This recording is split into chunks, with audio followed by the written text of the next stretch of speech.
Hello from Academic Advising. This video is going to demonstrate how to use your DegreeWorks to search for class days and times. Students can access their DegreeWorks through the My USF landing page under the Learning and Teaching Tools tab, or through OASIS and the Student tab in OASIS. Once you have DegreeWorks loaded, you can click on the Planner tab below your name. Your advisor may have already loaded a preset planner for the courses in which they recommended you to take. If your planner tab is blank, you can add a new plan yourself. Be sure to label the plan next to description. You will need to select the term or terms from the drop-down menu. You can have multiple terms planned out.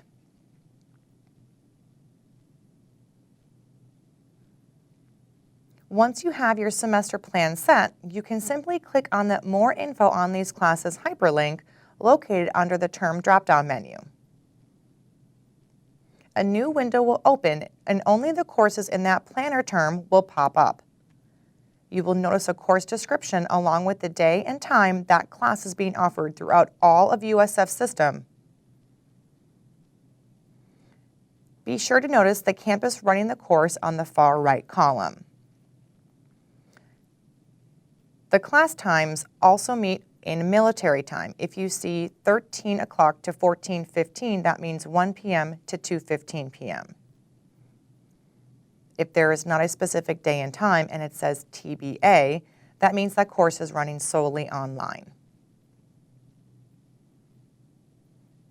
Also, be sure to pay attention to the seats open column, as the number in parentheses is how many total seats the course can accommodate, and the number outside the parentheses is the number of seats still available for registration.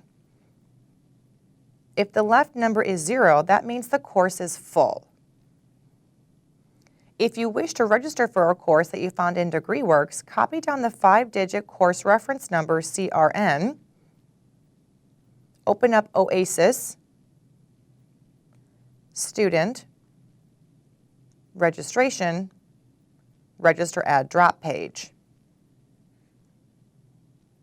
Scroll down to the bottom of the page and enter in the 5-digit CRN and hit Submit Changes. It is recommended that you verify your schedule after you add a course. Thank you for watching. As always, if you have any questions, please contact your advisor directly.